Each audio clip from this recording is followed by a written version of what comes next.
All right, everyone. So I'm going to get started. Welcome, everyone. I'm so happy that you could join us for the final of our three-part webinar series, as most of us either are preparing to return to school or have just returned in the past couple of weeks. Hey, Ernie.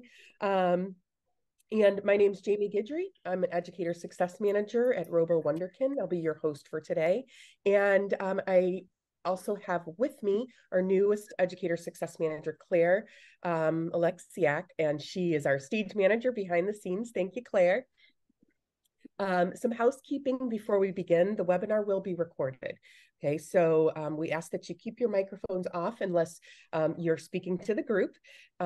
We would love this to be interactive. So, of course, place your questions and ideas in the chat or chime in, and Claire will monitor our chat and answer questions as we go along. And of course, we'll save some time at the end as well if you have any remaining questions. So we do have with us today, we have Michellea Rucker. And I'm so pleased she's here to help us wrap up the webinar sessions and bring them all together.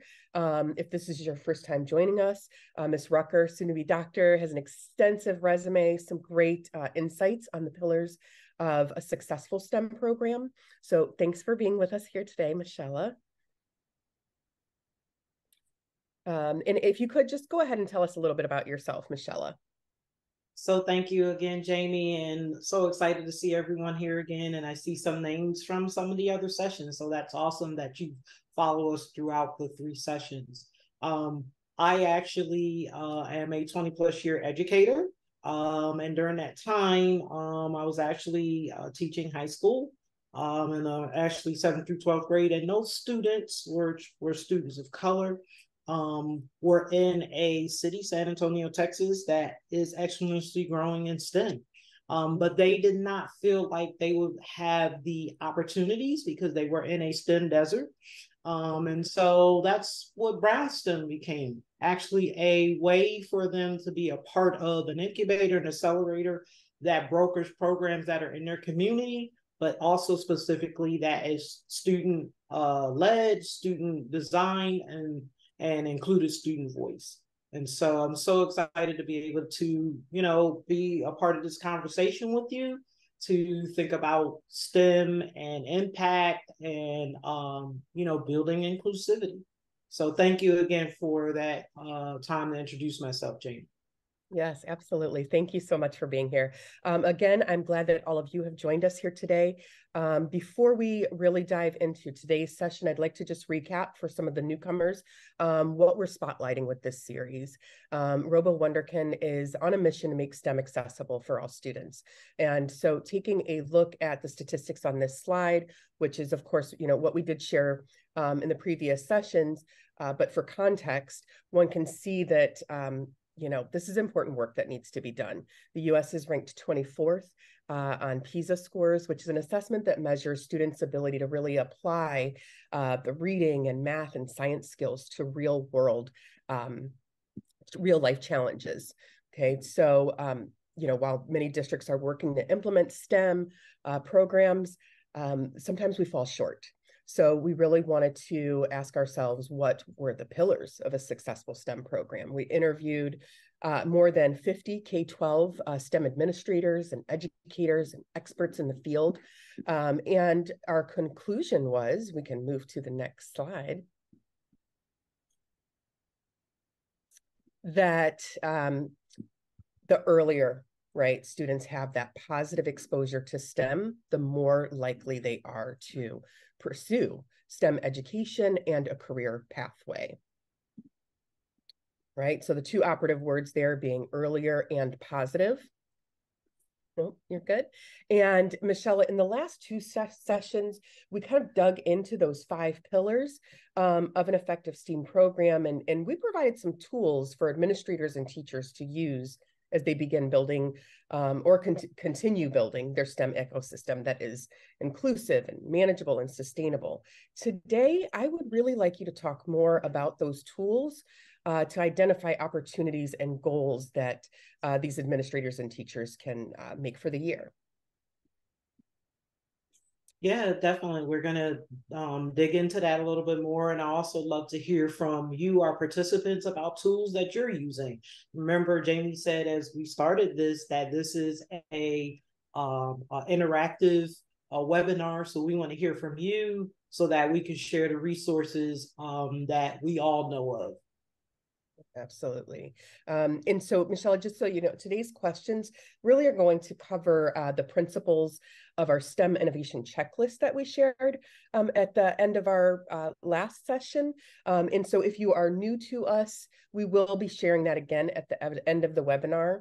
But that's where we're going to focus our attention, that STEM innovation checklist today. So let's dig in. Remember, participants, you can answer these questions as well in the chat. I love for folks to share, like Michelle said. But Michelle, how can we make STEM relatable? I know that's a big one on the checklist, making STEM relatable to students. Yeah, so I think there's a couple of different things we can consider when we do that. One is allow for a lot of different options. So different ways of looking at how do we make STEM relatable to all students. So it might be small introduction in your classroom. It might be something that your whole school does. Maybe it's just a particular department and you might want to combine with another subject matter. So maybe it's science and English or math, et cetera, but you're working together. But a lot of different options to make it relatable to all students. The other thing is try to see if you can build access to STEM subject matter experts. I like to call them SMEs.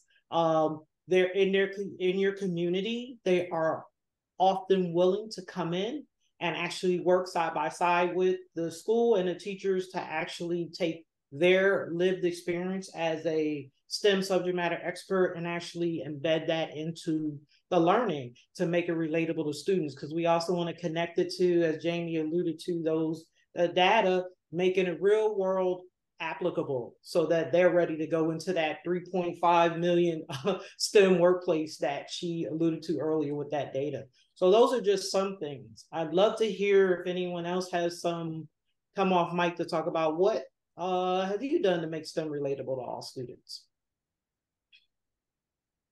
And I see Pankaj. Forgive me if I pronounce that incorrectly. Integrating equity into STEM activities, incorporating all sciences. I love that. Thank you, Claire, for sharing that checklist. Would anybody else like to share their strategies for making STEM relatable to all students? Yeah, I'm sorry, I didn't put it in the chat, but I just finished doing an Alabama STEM in the Gym. Nice. Which is something that would be incorporated, and we introduced that to all of the PE teachers in the state of Alabama. So we're going to make it something that is going to be done every year. That's going to be provided for them. So trying to include all STEM, not just in the classroom, but in every aspect of the learning environment, in the school environment. Nice. Thank you for sharing. Lori, can you tell us a little bit more about the UN SDGs? Yeah, I like to try to have students look at problems that we have in the world and think about ways that they can offer solutions. You know, just try to give them a more global perspective than just right here in their hometown. Absolutely. I love it. Thank you all for sharing. Sorry, can I ask a question? Just because I'm very new with like all of STEM, like specifically like the science and technology aspect of it and engineering aspect. Can you just, I don't actually know what the UN SDGs are. Can you just define what that is, please? Yeah, I can do that. It's the United Nations Sustainable Development Goals. They've identified 17 global concerns, global things that we should be working on, from, looking at clean water, gender identity. There's 17 really important goals that are out there that students, when they start to really break down how they affect their daily life and then the life of others around the world, they can really kind of realize that it's more than just what you might see in your school. For example, I worked with 7th graders that were taking Spanish class, their first year Spanish class, and they connected with a company called Pure Water for the World, who was looking for clean water and sanitation in different parts of the world. So we were able to connect with a school in Trojes in Honduras and learn about biosand filters and how they work and what they do. And then they learned a hand washing song in both English and in Spanish, and they learned about the plight of water for this village and other places in the world where the children have to walk more than a mile to access water and don't have any clean water or sanitation in their homes or in their schools. So, you know, it's a great way for students to kind of learn, you know, what's happening in the world, and then also look at ways that they can offer solutions. Thank you. Sure. Yeah, Lori, thank you so much, Lori, for sharing that. I was just going to say, I love that. I always like to say to people, STEM is everything and everywhere. And you just proved that, right? Also, Dr. Snell, STEM in the gym, it's in everything we do. And so the more we can get students immersed in it and think about it that way, I think that also makes it relatable. You know, and that really takes us to my next question for you. You know, when you were highlighting the key points on that checklist, how can we incorporate, right? And it sounds like Lori is kind of getting into that a bit, but student views and student interests. Yeah, so I think that one of the things we need to think about is how we getting students to participate, getting their voices, their attitudes towards STEM. And one of the things that's part of that checklist is empathy interviews. That actually is an opportunity for you to interview students and get their viewpoints and their voice and how you program and how you know, maybe build in mentors, but things from their vantage point. And then you need to incorporate ways for them to demonstrate their work. So I'm pretty sure maybe Lori, Dr. Snell, someone else could talk about how are students showing once they're immersed in this STEM work, how they're showing their interests and views for either doing more in STEM, maybe studying it, maybe doing a career in it, or just having fun with it. Are you talking about like showcasing their work? Definitely showcasing their work, maybe connecting with a STEM organization or a company, maybe doing a apprenticeship or internship, maybe starting their own, you know, STEM club or something, but different ways that they're showcasing their interests, their views, and, you know, how they're connecting with STEM. Yes. So I guess I'll pose that then to the participants, you know, attendees here, and you can just kind of do a self-check. You don't have to tell me, but be thinking to yourself, you know, are you doing these things? Have you incorporated student views, or how are you planning to do that? And be thinking really through, you know, how you'll make that happen or how you'll continue, or if you are already doing it. Awesome. Excellent. So, you know, this all does tie together, so I don't mean to be redundant, but when we focus on the students, I know that because not everyone has a clear understanding of what STEM is, students don't always come in feeling very confident. When we ask them to create something or to solve this this problem, this that Lori was talking about, the sustainable water and all of that, they don't have the confidence. So if you can go to the next slide, Claire, I want to talk about building confidence in STEM and what things on the checklist will need to, you know, administrators and teachers would need to think through as they're preparing for their students. I think when we think about building confidence, sometimes we're like giving people the confidence. Young people already come with a schema. They know things, right? They have a knowledge about STEM. I literally tell folks all the time when I'm talking about building STEM, STEM culture is the babies come out of the womb, you put an iPad in their hand, they just distinctly know how to swipe. Where does that come from? Because it's already within them. So we just need to build a culture around what they already know and love about STEM, and then go from there. The confidence then builds itself, right? I think the other thing is allow students to struggle and fail in STEM. There are no right or wrong answers with STEM. It's all about getting to immerse in it with all our senses, touching and feeling it, and relating to it in our own way, which is definitely a confidence booster.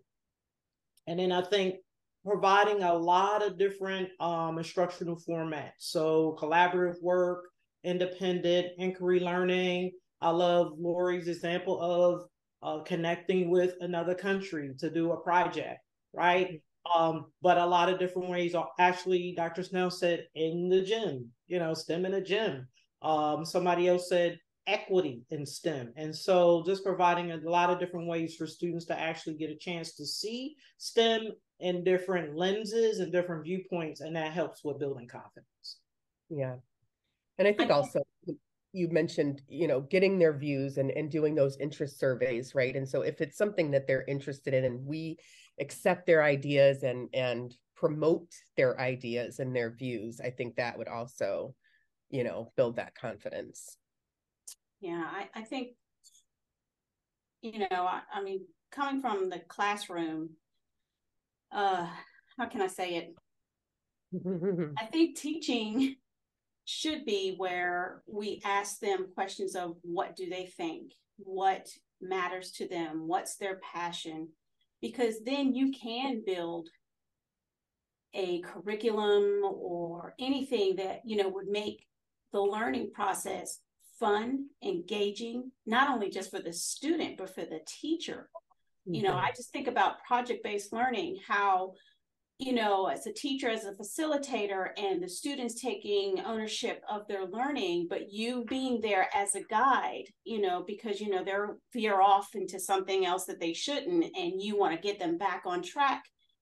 But it should be that way. You have other countries where, the teacher talks to the students and presents them with questions for the student to answer and to locate and find the answer on their own. Those cultures do that. And they learn so much by that professor or leader telling them, I'm not going to give you the answer. You are going to search for it. You can think. And I think what we do here, we provide our students with so much information. And when they give up and say, well, I can't figure it out, I don't know, then we give them the answer. It's like, no, we don't need to do that, because then we're telling them that you can't think. And they need to have that. And when they do finish it and they do accomplish something, that empowers them, and that comes with that confidence. So it's so important that we do involve them in what we're learning and what they're learning in the classroom. But we need to also bring outside into the classroom, and then also take them from out of the classroom to outside. Yes, I love it. Thank you so much for sharing. And I see Ernie is clapping for you.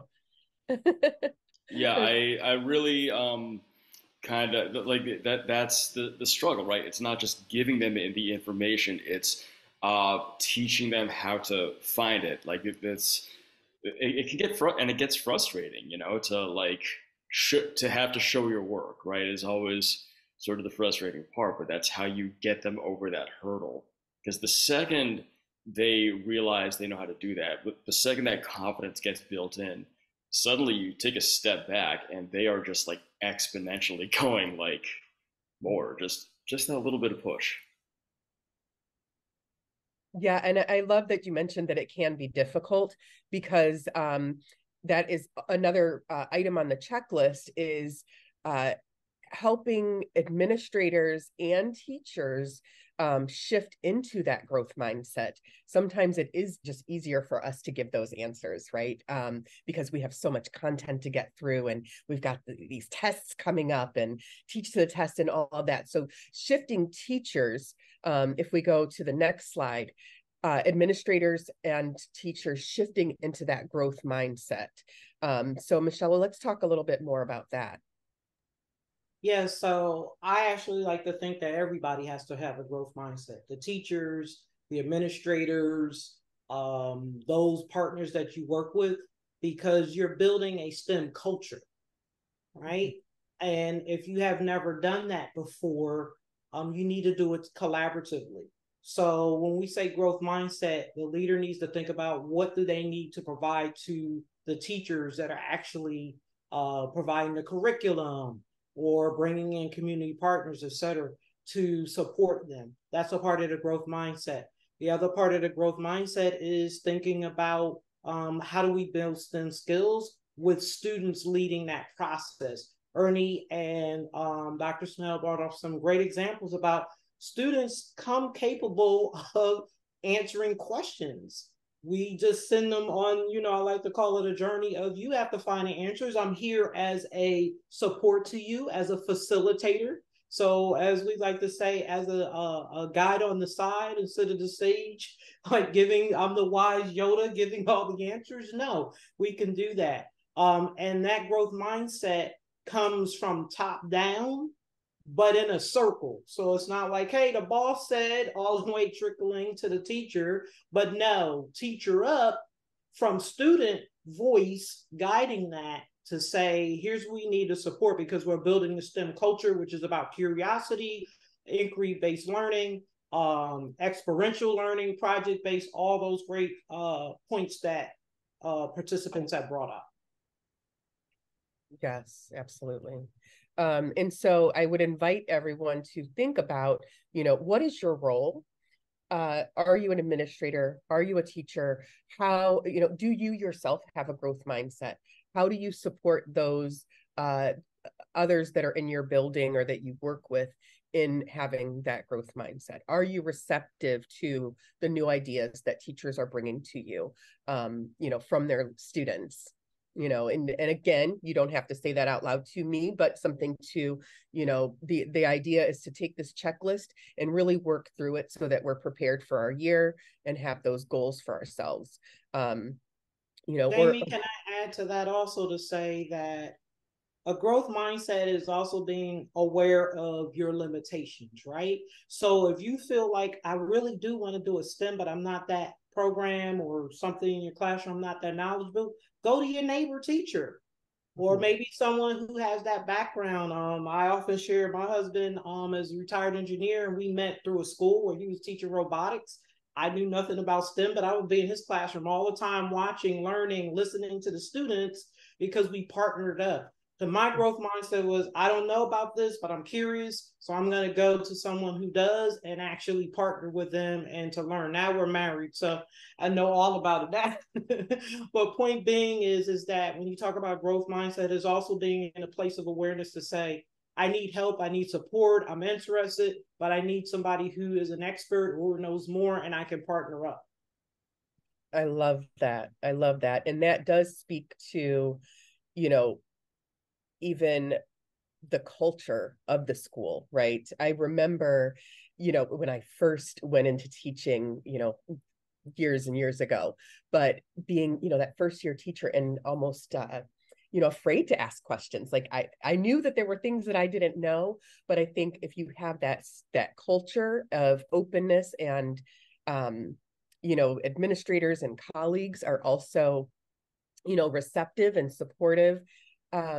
So what are some other ways we can build that STEM culture? Because you're not going next door to your neighbor teacher to ask for help with this if that culture is not already embedded in your school. So let's talk more about that.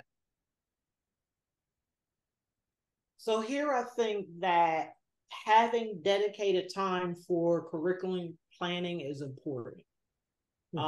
As educators, we have a lot of things we do, but I don't know we have enough time to actually come together, you know, reflect and think through what it's going to look like in a classroom. And I would even go a further step, Jamie, to say that we need time to practice ourselves. You know, put on our student hat and like, okay, right now, instead of being a teacher, I'm gonna be the student because I want to go through and see what they're going to experience to kind of catch those errors or, you know, ways that you can put more inquiry-based questions. So actually having that time.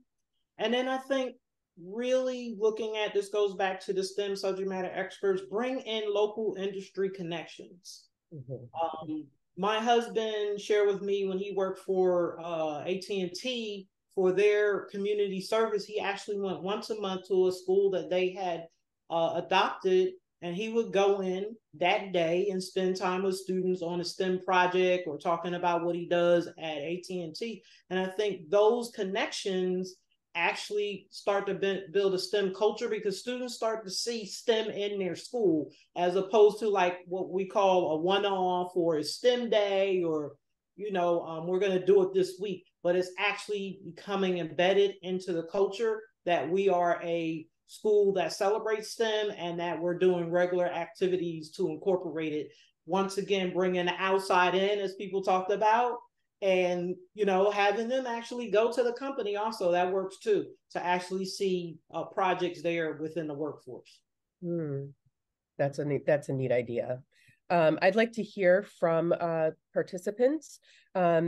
You know, if you have something to share about how you've created or built a STEM culture, a culture of growth and change and curiosity. If you could share out, like, what things have you done to create that culture? Yeah, Jamie, I see Jeffrey's X hand up. Okay. Love to hear from you. Hello. Hi there. Good morning, everyone. You know, hey, this is exactly the subject that kind of woke me up a little bit. You know, I'm a retired network engineer, and after I retired from the state of North Carolina, I was in K-12 education. I was IT director for 30 some years. And when I would always talk with teachers, the biggest concern that they always had with technology was time to learn it. You know, when do I find the time when I'm being pulled into principals meetings and all of these extracurricular activities after school? Where do I find time to learn how to use this technology? So when I retired, I started working with school districts, and I pitched the idea of embedded sustained professional development. Okay, so this is professional development where I actually come into your classroom with you as a teacher. And for the first semester, I'm going to do more modeling of activities, of STEM activities for you and your students, which gives you, the teacher, the opportunity now to be a participant. As Michellea said, put that learner's hat on. So that happens for an entire semester. Then that second semester, now I'm moving back from doing more modeling to doing more coaching, because with teachers, there's always two aspects to learning technologies. There's two gotchas. There's actually learning the technology, and then learning how to integrate that technology into your existing learning objectives. And that's a double whammy for teachers. So I think that's extremely important. I do that with several districts here in North Carolina, and we've seen great results to a point that I'm in year 3 with all 3 of these districts. And what they've built is that STEM culture, okay? Because now that teacher is a little bit more confident walking in with a bunch of microbits or a bunch of robots and saying, okay, today I'm gonna show you how to use area and how to learn area and perimeter by making this robot travel a certain distance based on distance, rate, and time. So that's part of the big issue with teachers. And I think that embedded sustained professional development is a huge component that could shift us forward. Yes, I love that. Thank you so much for sharing that. I definitely agree with that. And I also see Norma, you had shared in the chat, starting with electives. They're starting with electives in grade 4, where they get to choose their topic of interest and present to their class or their school. I love that. That's a great way to promote, you know, so many skills, right? And student view and that culture. Love it. Yeah, it was fantastic because the kids took ownership of their learning, and the teacher really did act as a facilitator, but the administration was on board for this. I mean, it came from them. So it allowed the kids the opportunity, you know, the time to do that kind of work. And they were choosing something that they wanted to learn more about or teach about that they already loved. And they would present. So they had they would use technology to present. You know, if they were doing something on volcanoes, they might do, you know, an experiment as part of, there was, you know, certain certain things that had to be involved besides just researching and finding information. So, they had to do like an activity with the rest of the kids. They learned so much, in just choosing a topic. And it was great to just facilitate, like, okay, where do you want to go with this? Or what else can we add to this? It was great. I'm telling you, I wish every school would do something like that, at least at the elementary level, to kind of set the bar, because the love of learning was there. Don't you feel as though if all teachers did this, especially for the ones that are burnout, that this would revitalize them? Oh, absolutely, because you become interested in what they're interested in, and you get excited because you're like, oh, you have some freedom there, because they're the ones that are really making decisions and thinking about, what they want to do. As a result, how are they going to see if they were successful in teaching everyone else about their topic through their activity? And so like you were just as excited as they were, because they were excited. you gained a better understanding of who your students are. Absolutely. I mean, 100%. You saw something that you never saw before, and then they also see something in themselves that they probably didn't even realize was there. And I can't even tell you how many kids were waiting for elective time. When do we have elective time? When can I work on my elective? And so it really provided so many opportunities, and so many skills were practiced through that process, So anyway, I thought I'd share. If somebody can push that somewhere. I love it. Thank you so much for sharing. Lori has recommended a book, folks. If you jump into the chat, Daily STEM, she's making that recommendation and it's all about building a culture. Ooh, you did a study on it. That's great. And then Pankaj, giving teachers opportunity to create STEM programs elicits interest of teachers as well to integrate STEM activities. Would you like to talk more about that? Yeah, I have myself gone through this phase. So I teach virtually, and virtual means you probably won't be able to be with student in person because the school is fully online. So I had opportunity to create a STEM program over the summer and conducted that twice.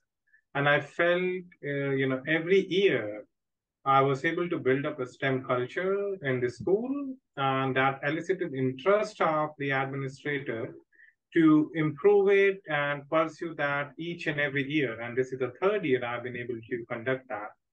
And on the student side, I guess the culture kept on improving. And I had some students who were very interested in certain area of STEM. Some were more interested in the science part, some were more interested in the technology, some are more proficient in the mathematics. And that way, you're able to create more culture of the STEM in the classroom as well, when you have students coming from diverse backgrounds. So the STEM culture is not only, the administrator gives the teachers, but also the students also give back to the teachers by showing interest in the diverse sciences we are able to offer through STEM. And potentially also, I think STEM culture becomes more important when you're able to share out like this and certain workshops or events, how well your STEM program went. And maybe there are others who may want to do a hybrid STEM program, maybe, eliciting interest of not only in-person STEM, but maybe a virtual and as well as an in-person STEM together. Okay, thank you so much for sharing. It looks like Jeffries, you must have thought of something else to share. Thank you so much. Please go ahead.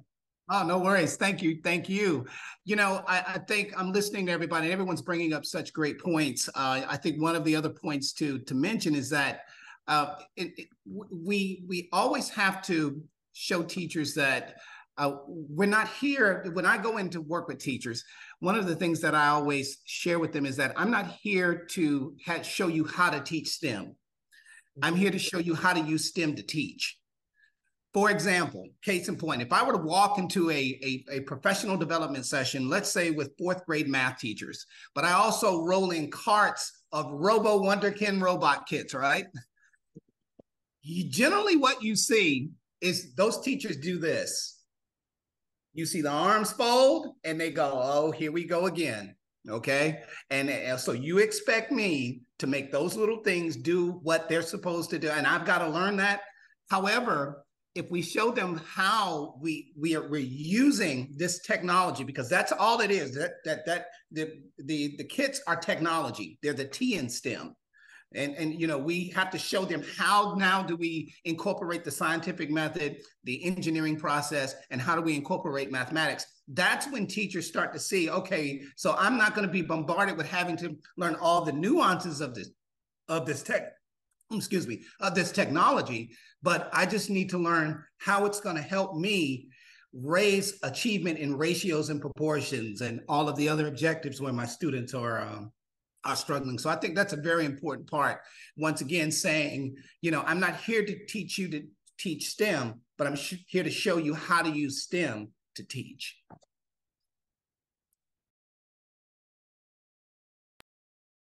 Jeffrey, that's such an amazing point that you're making. I'm a huge Legos fan. So I just recently, a year or so ago, took a Lego series play methodology so I could facilitate it. And when I show up and just have bags of Legos, those teachers don't have arms. They're like, ooh, I want to do whatever it is that, you know, that's going to be in this little baggie, because most people can relate to a Lego. And I think your point is admirable in that, yeah, I'm not here to show you how to teach them. I'm here to show you how to, as you said, teach for STEM, right? And so the point of it is that we can use things that are familiar. We can use, as you mentioned, Robo Wunderkind kits. We can use, I've seen food being used. I've seen other things that people have, because sometimes they say, oh, I need a lot of money for it. No, you have stuff right there in the classroom, or something that's familiar, or maybe it's at home. Could be whatever, it could be made. I've seen things made by hand that can actually build that STEM culture, because it's coming from your curiosity as a teacher, and it's fun and engaging, and what student doesn't want to connect to that? So thank you so much, Jeffries, for your point. Wow. That was a lot. You guys are wonderful. I love, you know, the thinking and the sharing. This is, you know, exactly what we wanted to come together to do. At this point, I would like you to think and get ready to type something in the chat, or come up, you know, you can also come off of mute and share, but from our checklist, and I'm not there yet, Claire, I'm throwing something in, but I'd like us to just think and maybe be intentional with one thing from our checklist, the questions that we've gone through today, that you'll focus on for this school year, whether it is that creating that STEM culture, or something that you can add to improve your culture of with that growth mindset. Thinking about, you know, are you really going to focus on student voice? Okay, think for yourself one thing that you would like to focus on for this year. Throw that in the chat. I'd love to see what's really sticking with you today, and how you plan to move forward. So I'll give everyone just a moment to do that. I'm going to have to come off and just say, because it'd be too much to write. I'm not I'm not in a classroom. I go and I work with teachers within their classroom. So the one thing, and I provide professional development, but I do like what Jeffrey said, he goes in and brings in all these wonderful things. And once you have the teachers to get their hands on it and give them activities, let them be the student, then they do see how it would be very beneficial for them to do it in their classroom. But the one thing that I take away that I have, and I'm already thinking now, my mind is going, is this book study with the daily STEM. Because in our area, I know a lot of our elementary teachers are very standoffish for STEM and project-based learning, because they don't know how to do it. And so they really don't take that risk of, you know, even though I may have provided things for them, they're still like a little bit, hey, I don't know. I think this would be a very good thing. My mind's already thinking of scheduling days when I could do this with, just put it out there and just get a feel. I'll probably send out a survey and just see how many would be interested in doing this. So that is a big takeaway. Thank you for sharing this book because this is going to be great. And I just looked at the study guide and this is wonderful. Just questions for them to really reflect on and think about. So. Love this. Great. With Sharice, a coach, experienced the same with elementary teachers. Engaged teachers beget engaged students. I love it. Awesome. Okay, let's move on. Then we're going to wrap up. The last thing I would like everyone to do is think of 1 or 2 words or a phrase. You're going to throw that in the chat, and it would be your key takeaways for today's session. Give about 2 minutes, and you can type as many words as you want, but just 1 or 2 takeaways.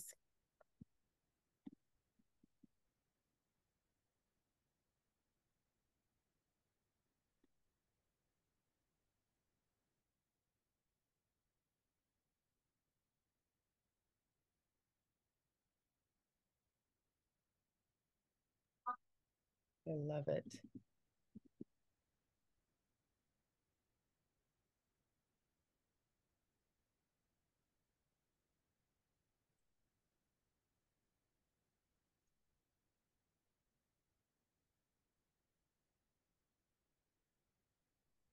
STEM culture, collaboration, culture.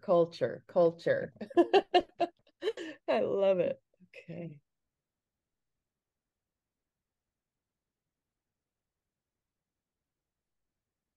Awesome.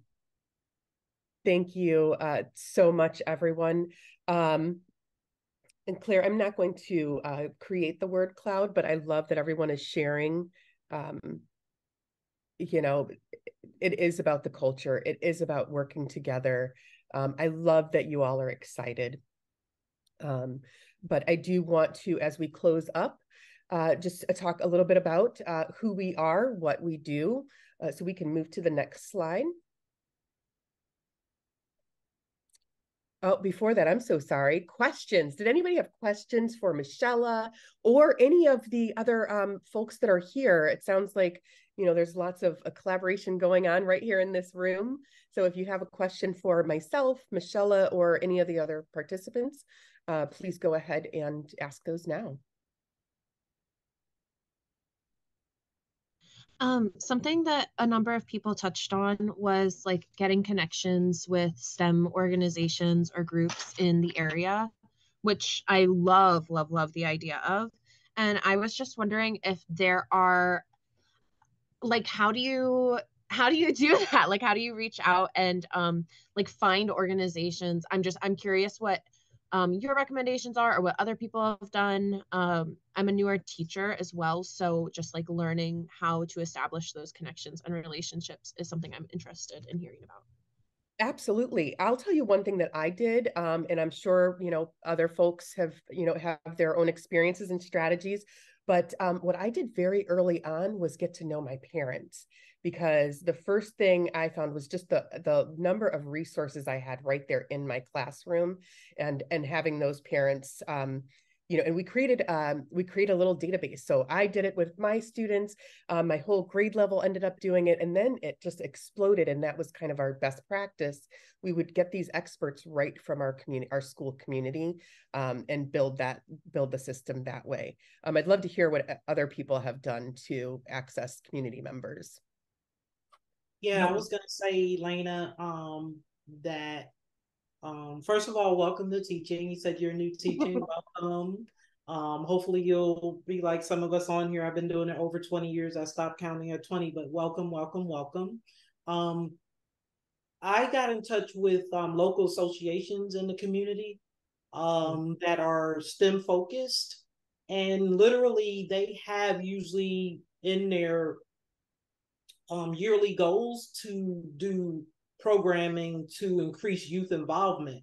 And so it's usually free. They're willing to do it.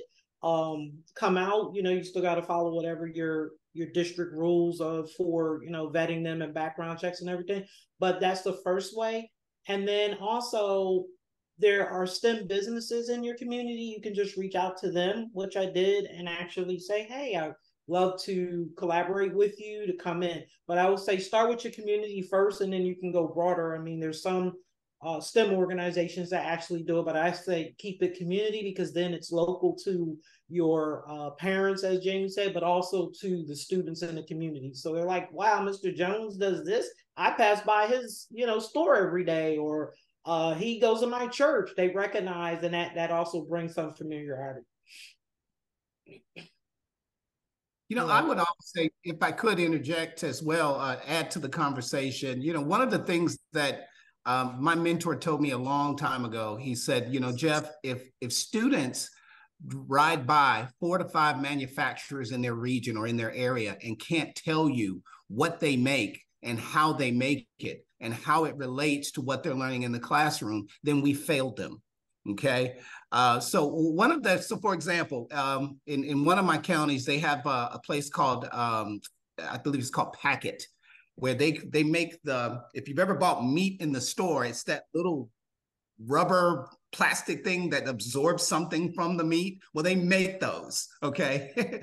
and I didn't even know it, but they brought one of the engineers in to one of the math classrooms to explain how they go about taking a massive sheet of this material and cutting it so that they can fit it into these little packages, and it shows up in your grocery store in the meat section.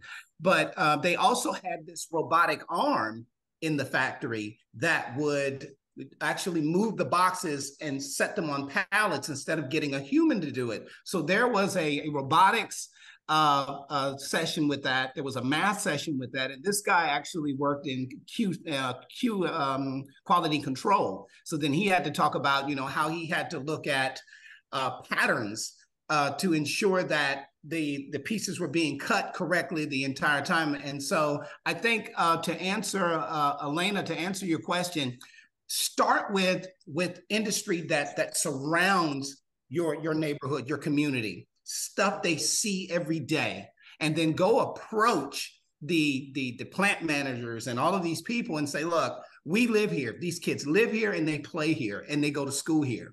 What we want to do is inform them about what it is you do, how you do it, and specifically in this case, how does it apply to math? That's where you start. And I guarantee you, you'll start to get more interest from businesses. And it also makes it easy when you look for donations as well. So. Oh, that's great. Lots of great ideas. And I noticed, Elena, also,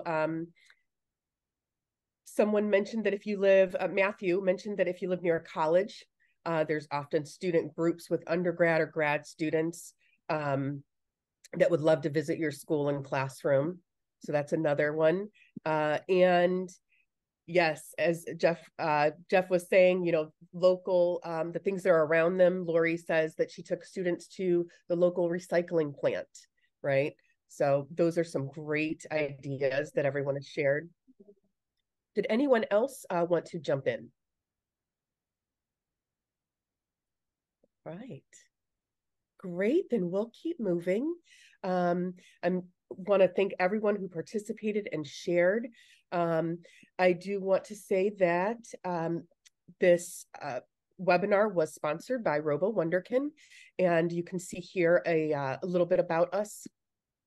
Excuse me.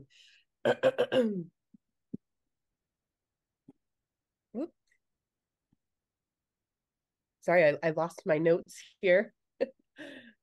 So sorry.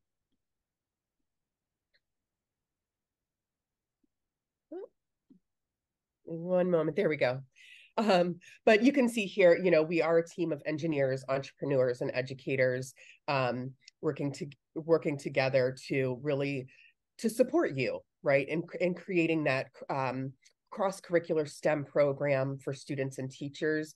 We want to ignite student curiosity through story-based play. So that's how we're doing our part in enabling teachers and administrators to grow that STEM ecosystem. So I would invite you to, if you'd like to talk more with us about, the STEM readiness for your school or your district, we're happy to do that, to set you up with one of our education consultants or success managers. So you can sign up here if you'd like to have, a one-on-one session or consultation with us as well. I know that Claire also added in the chat our link for Facebook. Someone was asking about some social media handles so that we can kind of stay connected. Please join our Facebook community. We'd love to keep this conversation going and sharing the ideas and building a community, right? And keeping everyone engaged. And that is the link in there, and the bit.ly link is in there as well to sign up for a consultation if you would like to do that. Jeff, is that a new hand or an old hand? Sorry, old hand. Okay, no worries. I know how that goes. Jamie, if I could just interject and say, if anybody wants to keep in touch with me, you can find me on LinkedIn through my name. There's probably no one else in the world that has Michelle. I've traveled a lot and I haven't seen that spelled this way. So I'm easy to find, but I'd love to hear what you're doing, how I can help in any way, or just be a sounding board, but keep the conversation going. Absolutely. Thank you so much, everyone. Loved the conversations that we were having. While this is the final webinar of this series, there will be more to come. So please, stay tuned. We do post, on social media and LinkedIn, et cetera, when we are having these. But because you have signed up today, we'll make sure that you get those invitations. And also, we will be sending a recording and the checklist and empathy survey to anyone that hasn't yet received it. That will come after the webinar as well. Okay. Thank you all so much. Everyone have a great afternoon. If you're getting started with the school year, have a great school year.